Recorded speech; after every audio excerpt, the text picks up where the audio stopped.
I needed a break. From work, from dating apps, from everything. So when I found a secluded Airbnb listing in the mountains for dirt cheap, I booked it without thinking too hard. The place looked like something out of a gothic movie. Ivy-covered stone, big arched windows, antique furniture, a fireplace that probably had a history of ghosts whispering through it. The listing called it a historic retreat and mentioned paranormal charm, which I assumed was just clever marketing. At worst, I thought I'd deal with some creaky floors and cold drafts. I didn't expect him.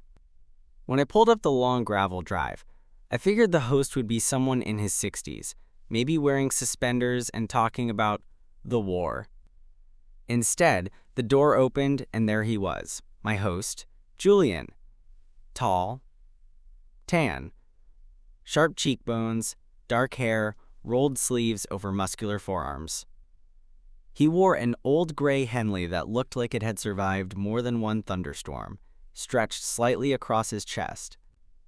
He had the kind of bone structure that made you forget why you came somewhere in the first place. "You must be Ben," he said with a slow, effortless smile, like he already knew too much about me. "I was starting to think you'd gotten scared off." Scared off? Not a chance. The place was massive.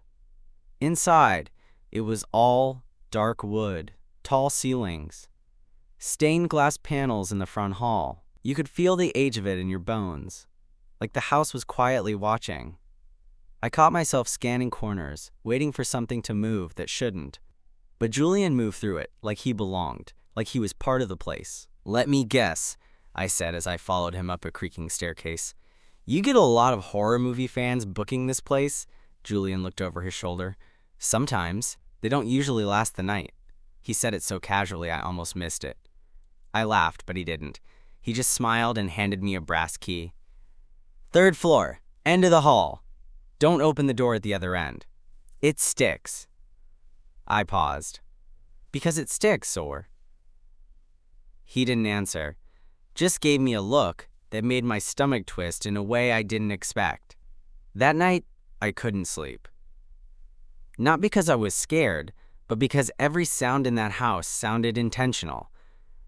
Footsteps in the hall when I knew Julian had gone to bed. A door creaking slowly open and then clicking shut. The faint sound of whispering, too soft to make out, too steady to be the wind. I stayed in bed, frozen, eyes wide open in the dark. And then came the knock.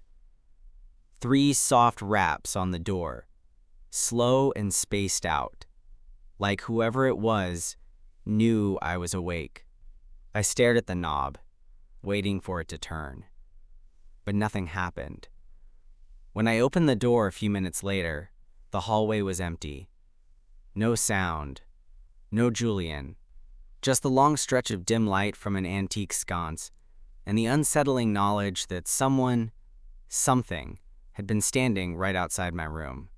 I told myself it was a weird dream. Jet lag, an overactive imagination. But the next morning, when I came downstairs, Julian was already at the kitchen table with coffee, shirtless. He didn't say anything about the knock. But when I poured myself a cup, he looked at me with a raised eyebrow and said, "Rough night?"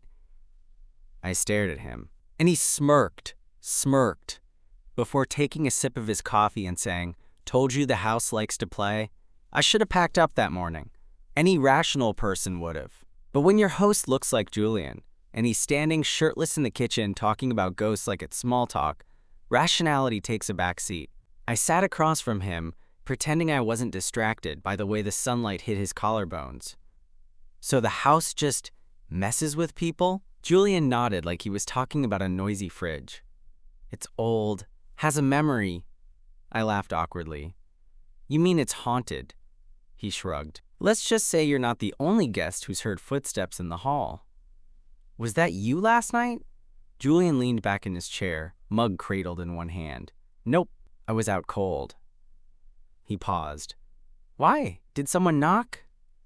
I stared at him. He didn't blink. His eyes were that unsettling shade of gray-blue, the kind that feels like it sees past your skin. Yeah, around 2 a.m.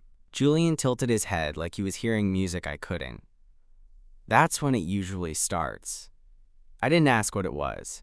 Instead, I finished my coffee and tried not to notice the way he scratched the back of his neck, revealing just a hint of tattoo peeking out from under his sleeve. That afternoon, the power went out. I was reading in the lounge when everything went silent. Lights, fridge, even the ticking of the antique grandfather clock in the hallway stopped like someone had hit pause on the house. I stood up, walked to the window. The wind had picked up, branches tapping against the panes like fingers. "Julian?" I called. Nothing. I found him in the basement, messing with an old fuse box that looked like it had survived 3 centuries and one mild haunting. "You okay?" I asked, descending the stairs slowly. He looked up from the open panel, flashlight wedged between his shoulder and cheek. "Yeah, just needs a reset." I hovered nearby, watching the muscles in his arms shift as he flipped switches. The basement smelled like damp stone and old wood, and I could hear the house above us groaning like it was alive. "I can't believe you live here alone," I muttered. Julian gave a soft laugh. "I don't." I froze. "What?" He looked up at me, face unreadable. "I meant the house. It keeps you company." For a second, we just stared at each other. Then the lights flickered back on, buzzing faintly. I let out a breath I didn't know I was holding. Back upstairs, everything felt slightly off, like the air had shifted. The room seemed darker, even with the lights back on. Shadows lingered a bit longer in the corners. The door at the end of the 3rd-floor hallway, the one Julian said not to open, was cracked open about an inch. I hadn't touched it. I knew I hadn't. That night, I couldn't sleep again. This time, it wasn't the noise that woke me. It was the cold. The room was freezing, like someone had opened a window in the middle of winter. I pulled the blankets tighter and tried not to look at the door. But something made me get up. I crept into the hall, heart thudding. The house was silent, except for the faint creak of floorboards under my feet. And then I saw him, Julian, standing at the far end of the hall, barefoot, wearing just sweatpants, staring at the door that wasn't supposed to open. "Julian," I whispered. He turned slowly, like he'd just come out of a trance. "It's happening again," he said softly. "What is?" Instead of answering, he walked past me, brushing my arm lightly. His touch sent a jolt through me, warmth and all that cold. He stopped in front of my door. "Stay in your room tonight," he said, his voice low. "No matter what you hear." "Julian!" He looked at me, really looked at me, like he was debating saying something else. Then he turned and walked away.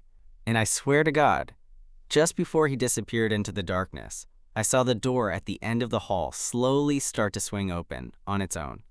I barely slept. Every creak of the old floorboards, every distant groan of the walls, felt like a whisper meant just for me. I stayed under the covers, clutching my phone, but I didn't check the time. I didn't move. Julian's voice echoed in my head. "Stay in your room tonight, no matter what you hear." I tried to rationalize it. Maybe he was just messing with me, trying to add some drama to an otherwise boring stay. But something about the way he said it, it wasn't playful. It was protective. And a little scared. Around 3 a.m., I heard footsteps. Not the soft kind you dismiss as the house settling, but slow, deliberate steps right outside my door. They stopped just past my room.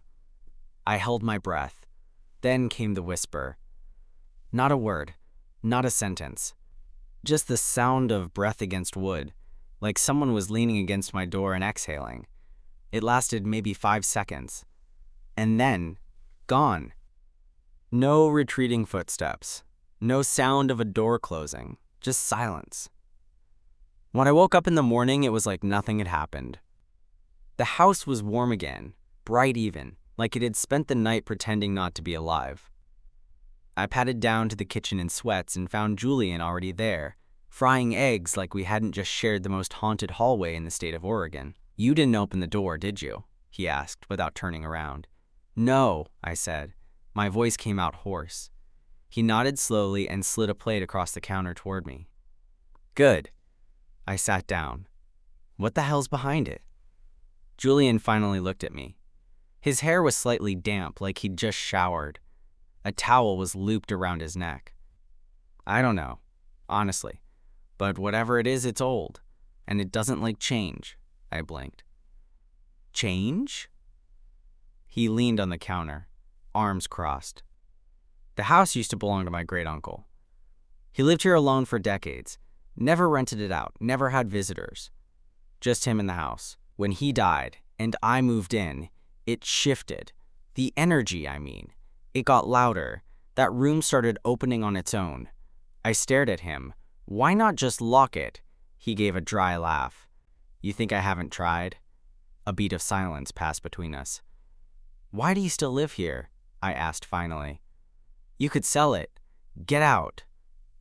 Julian looked down at the countertop. I don't know. Maybe I feel like if I leave, something worse happens.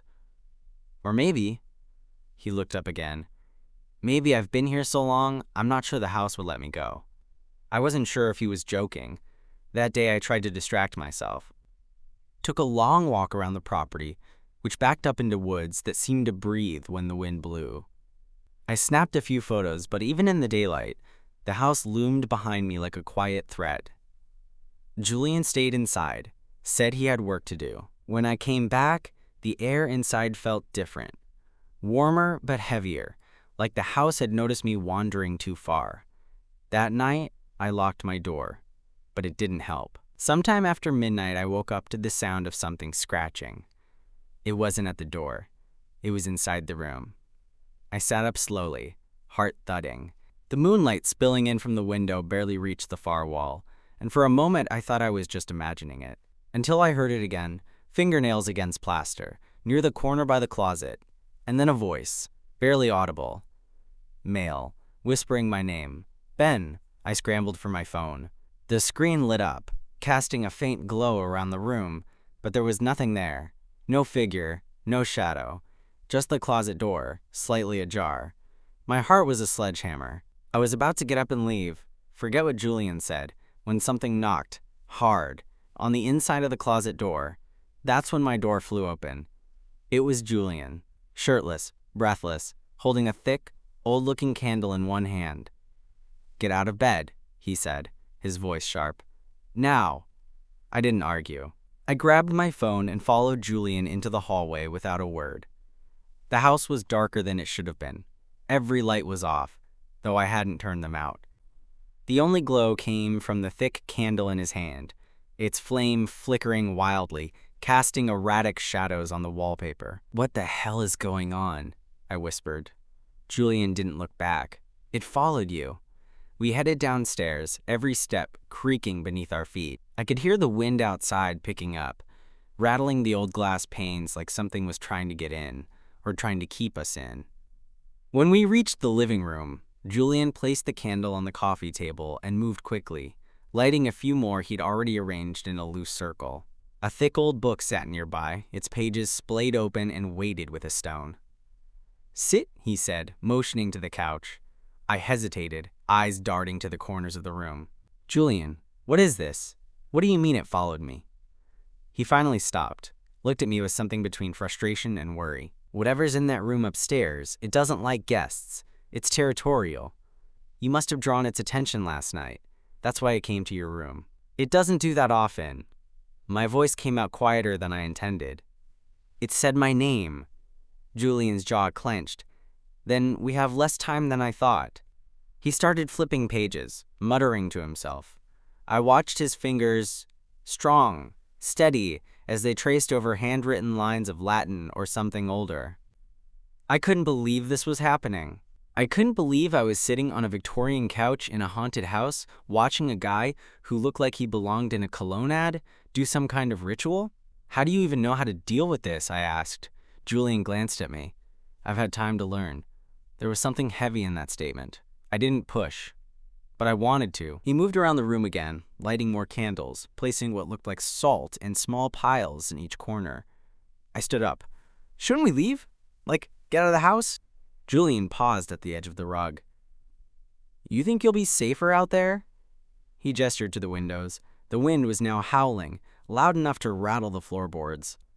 If it's attached to you now, leaving just takes the problem with you. My chest tightened. So what do we do? Julian took a breath, rolled up his sleeves, and finally sat down across from me, his legs spread slightly, forearms resting on his knees. The candlelight danced along the contours of his face, high cheekbones, stubbled jaw, eyes that looked even more intense in the low light. We wait it out, he said. You stay here, with me. Don't sleep alone, don't go upstairs, and whatever happens tonight, don't answer if you hear your name. My throat was dry. Even if it sounds like you? He didn't hesitate. Especially if it sounds like me. I didn't realize I was shaking until he leaned forward, reached across the space between us, and laid a warm, firm hand on my knee. Ben, he said softly, I'm not going to let it hurt you. And the way he said it, low, steady, protective, it wasn't just comforting. It did something to me. We sat like that for a long moment, the air between us charged with something heavier than fear. Eventually, Julian stood. Come on, we'll camp out in the den. It's the most insulated room in the house. I followed him through the hallway again, this time closer than before. Every flicker of shadow felt like it was watching us. Inside the den, he'd already laid out sleeping bags on the floor. The room was warmer than the others, the fire burning low in the brick hearth. I sat down, tugging the zipper of my hoodie higher, not because I was cold, but because everything suddenly felt too intimate. Julian dimmed the lights further and sat beside me, cross-legged. Tell me something stupid, he said suddenly. I blinked. What? He smiled faintly. Anything. Something dumb. Normal. Distract us. I thought for a second. I once cried watching an ad for dish soap. Julian snorted. Seriously? It was a dad washing baby bottles. I was hungover. Don't judge me. He laughed, a deep, real laugh that made me forget. For half a second, there was something ancient and angry pacing upstairs. He looked at me differently after that, like I wasn't just a guest anymore. We stayed like that for a while, talking about everything and nothing, huddled in a haunted house, trading dumb stories in the dark. And eventually, when the fire burned low and the candle flickered out, Julian looked over at me and said, You don't have to sleep alone. And I didn't. I didn't say anything when Julian lay down beside me. He didn't ask again. He just unzipped his sleeping bag and lifted it enough for me to slip in. It wasn't cold, but I went anyway. We didn't touch at first. The space between us was tight, but intentional. I could hear the fire popping, the soft wind still brushing against the windows, but the rest of the house had gone. Quiet. Too quiet. I was lying on my side, facing him. Julian was staring at the ceiling like he was listening for something only he could hear. What happens if it comes down here? I whispered. He didn't look at me. It won't. Not if we stay still. Not if we don't invite it. His words lingered in the air. Invite it. I wanted to ask what that meant, but I was too aware of how close his face was, of how his breath was slow, measured, of how his bare forearm brushed against mine just barely, and then he finally turned his head toward me. His voice was soft. Ben, did you feel it earlier? When it said your name? I swallowed. Yeah, like it was in the room with me, but I couldn't see anything. He nodded. That's how it starts. It doesn't want you to run. It wants you to stay. I exhaled slowly. Well, congrats. Mission accomplished. Julian gave a half smile at that, but his eyes were still serious. Then he said, It hasn't gotten this close to a guest before. I blinked. So why now? I think it noticed you because... He trailed off. Because what? Julian hesitated. His gaze drifted down toward where our hands were now just inches apart. Because I'm not alone anymore. His words were simple, but they hit me in a way I didn't expect. Neither of us moved for a few seconds. Then, carefully, so carefully, Julian shifted closer. Our arms touched fully now, his skin warm against mine. and when his fingers brushed the back of my hand, I didn't pull away. He watched me.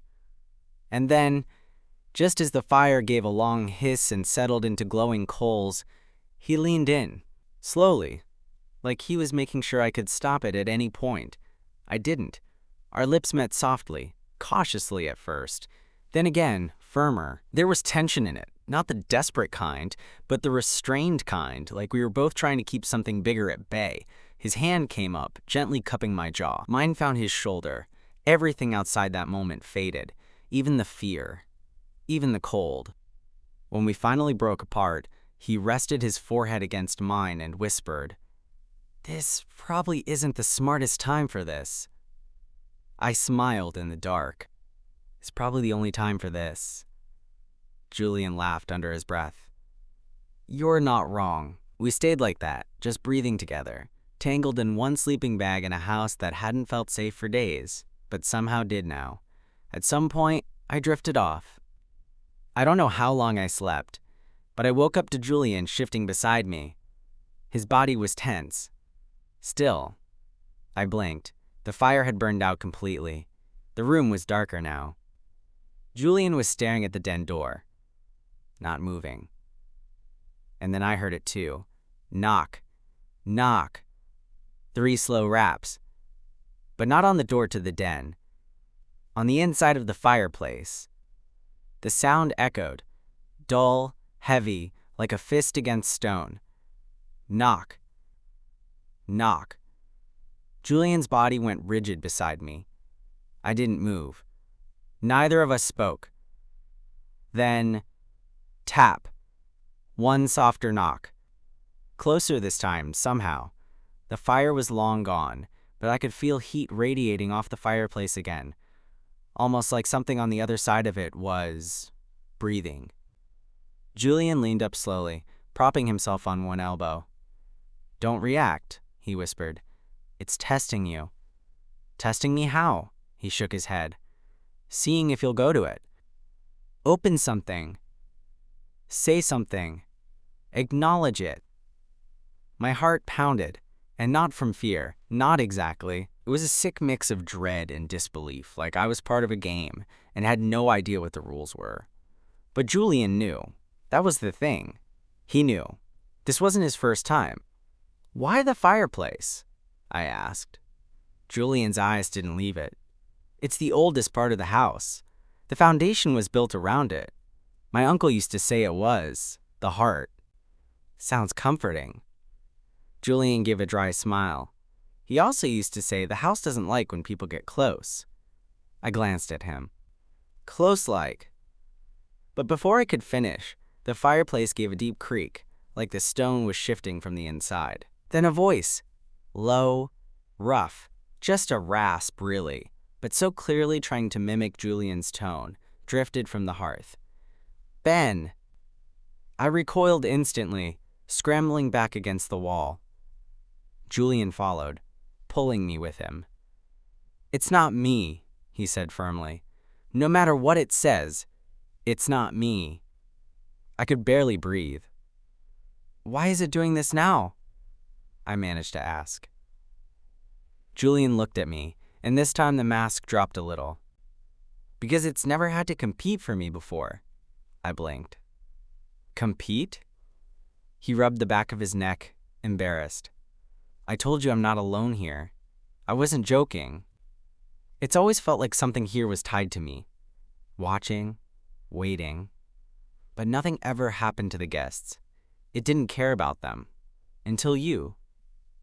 "Why me?" He gave a small shake of his head. "Maybe because I care." The air between us shifted. That was when the door to the den rattled. Hard. The knob twisted once. Stopped. Then the sound of fingernails.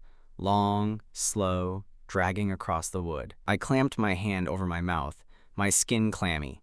Julian reached out, gripping my arm. "I set the circle," he said. "We're okay. We stay here until morning." The thing at the door didn't knock again. But it stayed.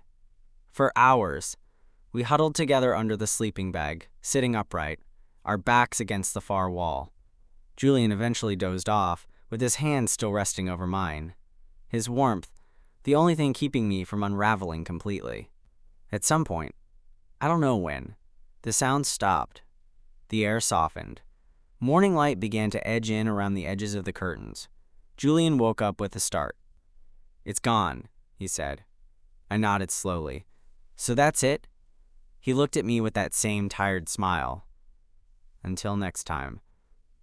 I was about to ask what he meant when I realized something. The fireplace. The front panel was slightly ajar, like someone had opened it and left it that way. Julian stared at the fireplace like it had just spoken again. I stood slowly, each step toward it making my skin crawl. The hearth wasn't just ajar, it was open. Barely, but enough to notice. Enough to know we didn't leave it like that. I crouched and ran a finger along the edge of the stone panel. Cold. Smooth. It didn't feel like anything had been forced. More like it had just slid open. "Did you?" "No," Julian said sharply. "I didn't touch it." He came over, crouched beside me, eyes narrowing as he inspected the seam. "It's never done this before," I swallowed. "So what now?" Julian didn't answer right away. Instead, he reached up, closed the panel carefully, and shoved the iron poker from the fireplace through the handles like a makeshift latch. Then he turned to me. "Now we take a break." I blinked. "A break?" "Yeah." He stood, stretching his back. "We've been in this house too long. Come on." I followed him out, past the living room, through a side door that led to a narrow gravel trail behind the property. I'd barely seen this part in daylight. Trees arched overhead. The path led to a hidden clearing with a single weathered bench, overlooking the valley below. The view was insane. Mist rising from the trees, mountains in the distance, sunlight cutting through it all like a painting. Julian sat, patting the bench beside him. "You okay?" he asked. I sat, nodding, but not convincingly. "You get used to it," he said. "The weirdness. The rules." "You really live like this every day?" He chuckled. "Not every day. Some days the house leaves me alone. Other days I remember why I don't invite people over." I glanced at him. "But you let me stay." He looked back, his expression unreadable. "Yeah, I did." The silence stretched between us. Not awkward, not tense, just full of all the things we weren't saying. Everything that had passed between us in the last 2 nights. Fear, curiosity, closeness, want. It all hung there in the morning air. Finally, Julian said, "When you booked, I almost canceled your reservation." Why? Something told me this stay was going to be different. And not in a good way. "You mean haunted? Different?" He gave a tired smile. "That too." We sat quietly for a while longer, until I asked the thing I'd been holding back. "What if I stayed?" Julian looked at me, surprised. "Stayed?" "Yeah, I don't mean permanently, just longer than the reservation." He didn't answer right away.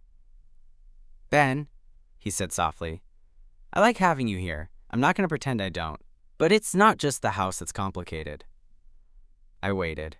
I haven't been close to anyone in a long time. It wasn't safe to be. Every time I started to feel something for someone, this place reacted. Things would happen. Guests would leave.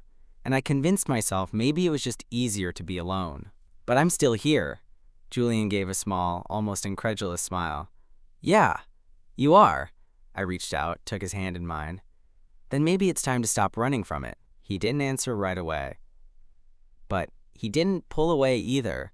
And when he finally turned to me, that guarded look he always wore cracked just a little. "We'd have to make our own rules," he said. "Fine. Rule 1, no summoning spirits before breakfast." He laughed, really laughed this time, and then leaned in, his lips brushing mine with a kind of softness that felt earned. This kiss wasn't panicked. It wasn't scared. It was warm and real and full of every word we hadn't said. By the time we pulled back, the fog had started to lift from the valley below. We walked back to the house slowly, hand in hand. There was still tension there, between us, between the house, but it wasn't heavy like before. It felt like something was shifting, like maybe the house was watching. But this time, not with anger. with curiosity. That night was the first time the house felt quiet. Not dead, not heavy, just calm. Julian made us tea. We sat on the living room floor in sweatpants, the fire crackling softly. I hadn't left yet, though my checkout time had passed hours ago. He didn't bring it up, and I wasn't going anywhere. Something about this place, even the weird parts, felt impossible to walk away from now. You feel it too, right? I asked, cradling the warm mug in my hands. Julian nodded, eyes on the fire. It's different tonight. Do you think it knows? That you're staying? I shrugged. That we're something. He smiled at that. It always knows. I leaned back, stretched out, and stared at the old beams running across the ceiling. Do you think it'll stop acting out? Julian sipped his tea. I don't know. But I think for now, it's watching. Creepy. Yeah, but not malicious. That night, we didn't sleep in separate sleeping bags. I crawled into Julian's with him without a word. We lay chest to chest, arms around each other, legs tangled. It wasn't sexual. It wasn't about fear. It was just comfort. Two people who'd been alone in different ways for too long, finally letting themselves not be. Before I drifted off, I heard it again. Not knocking, not scratching, just footsteps. Light ones. Faint. Like someone pacing slowly upstairs. I tensed. Julian whispered against my ear. It's okay, let it walk. And I did.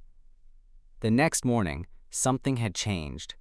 The air smelled fresher. A window upstairs had blown open during the night, and sunlight now spilled across the hardwood floor in the upstairs hallway. Even the door at the end of the hall, the one that had opened on its own, was shut tight. No latch, no salt, no candle, just shut.